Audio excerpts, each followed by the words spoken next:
हौसला तबाग हम हर जग जाए जा हमरो तोहरे गला जा हमरो तोहरे गला जा हमरो तोहरे गला जा हमरो तोहरे गला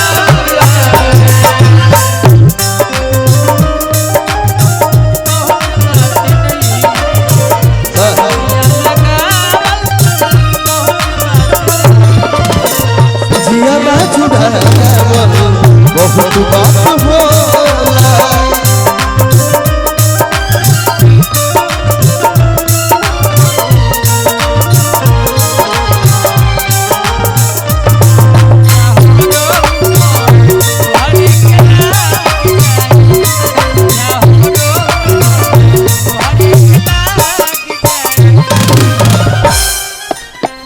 चलनी के चलल मोरी रानी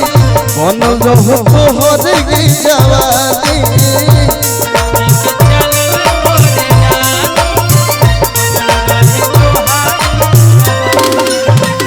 चलनी के चलल मोरी रानी बनल रहो तोहर की जवानी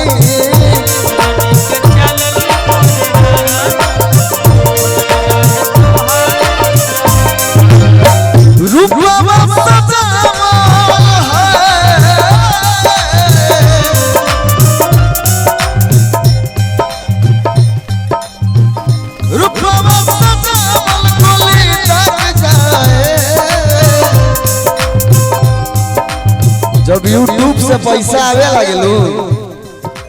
जब YouTube से पैसा आवे लागेला तो देखल जाला मान लो तू समझदार बड़ो तारा से समझदार है दे बैठो बड़ डायरेक्टर साहब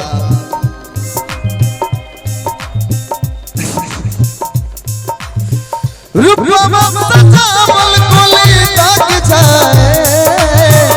रूपवा सजावल कोली दाग जाए जा हमरो गुमर तोहरे गला जाए जा हमरो तोहरे गला जा हमरो गुमर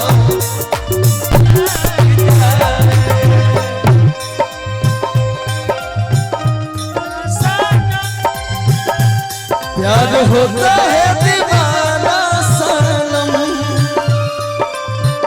से कहा जाए हम तेरे बाहों में मर जाए हम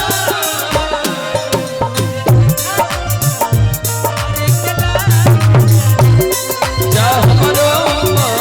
तोहरे मिलके जब चलो मोरी धन हो जिया झुमेला छन छन हो जिया चलेला छन छन हो मिलके जब चलो मोरी धन हो जिया झुमेला छन छन हो मिलके जब चलो मोरे धन हो जिया चलेला छन छन आबे लुत्ता पूछा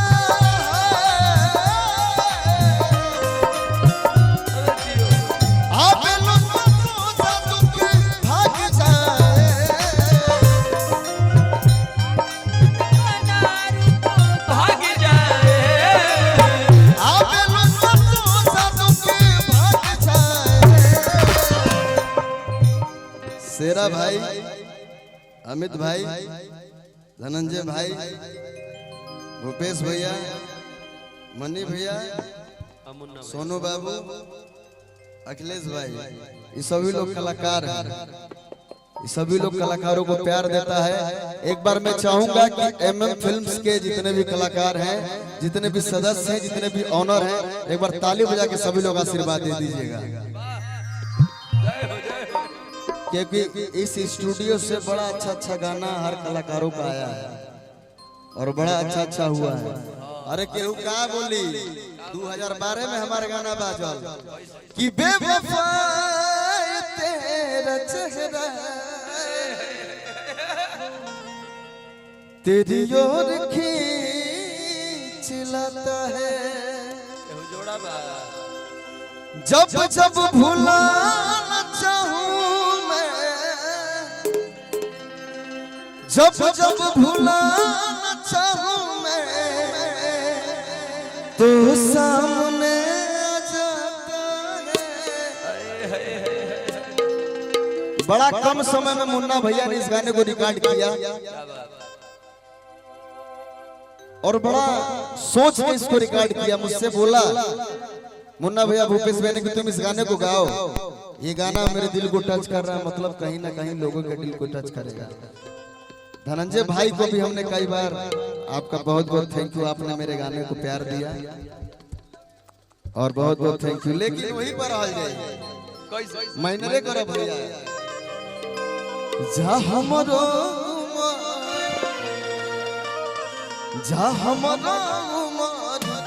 हर जा हमरो तुहरे